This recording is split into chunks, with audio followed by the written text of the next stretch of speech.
ये कुब्जा के संग भगवान का विवाह हुआ।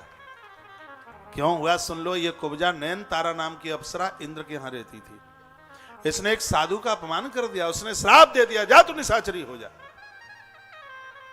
तो रावण की बहन बन के पैदा हो गई, इसका नाम हुआ शूर्पणखा। ये ओरिजिनल असली नाम है इसका नयन तारा। अप्सरा थी, सागर का मंथन हुआ, 360 करोड़ अप्सराएं पैदा हुई थी उसमें एक ये भी थी नयन तारा। संत का अपमान कर दिया इसने, हंसी मजाक विनोद कर दिया। साधुओं के साथ कभी भी हंसी मजाक विनोद नहीं।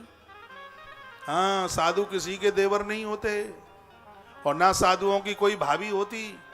ये सगरे रिश्ते अपने घर में ही राखो संभाल करके। उनके साथ कोई हंसी नहीं, कोई मजाक नहीं। तो साधु को इतना क्रोध आ गया, बस और 5 मिनट ले रहा हूं, मुझे पता है। वो तो कल मैंने बोला है कि हमारे यहां भी जैसे ही शाम का टाइम होता है, हाँ, गैया आवाज लगाती है। 4:30 बजे नहीं आपने, हाँ, वो चक्कर लगाती है।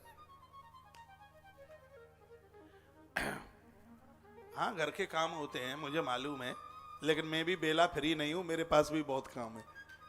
थोड़ा सा टाइम दे दो, कल की ही तो बस सब बात है।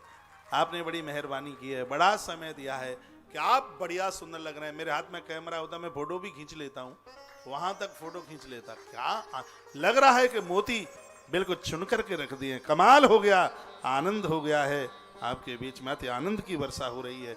एक बार जयकार लगा, बलवा के में हरि लाल की। कथा कहां चल रही थी बताओ?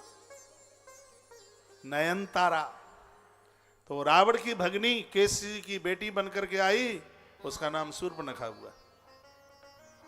सब करा दिया उसको, जो भी कुछ कराना था। इसके पति का नाम था विद्युत जिह्वा। दिग्विजय यात्रा के लिए रावण निकला था। वो काल केतु राजा का सेनापति था, जो शूर्पणखा का जो पति था, उसका नाम था विद्युत जिह्वा। रावण के हाथों मारा गया। शूर्पणखा नाथ हो गई। उसने कहा मेरा कुनबा खत्म हुआ, बचेगा तू भी नहीं। और शूर्पणखा की अपनी बड़ी भूमिका थी।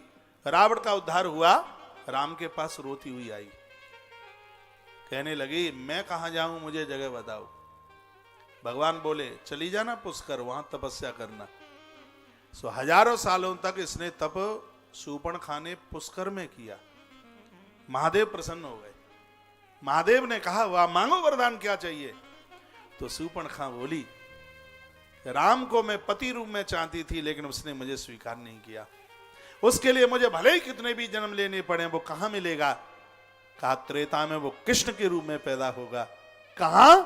मथुरा में। तो वरदान मुझे ये दे दो कि मेरा जन्म मथुरा में ही हो जाए, ब्रजमंडल में जन्म हो जाए। तो वही शूर्पणखा कुब्जा आकर के बन गई। और जैसे ही उसने ईश्वर को वर्ण किया, उसी समय भगवान ने इसके सिर के ऊपर हाथ रखा। कुब्जा अपने असली रूप में आई, नयन तारा बनकर भगवान को प्रणाम करके इंद्रलोक के लिए चली गई। उसका कल्याण हो गया। ताली बजाना मत आप, बिल्कुल कितनी भी मजबूत बात हो।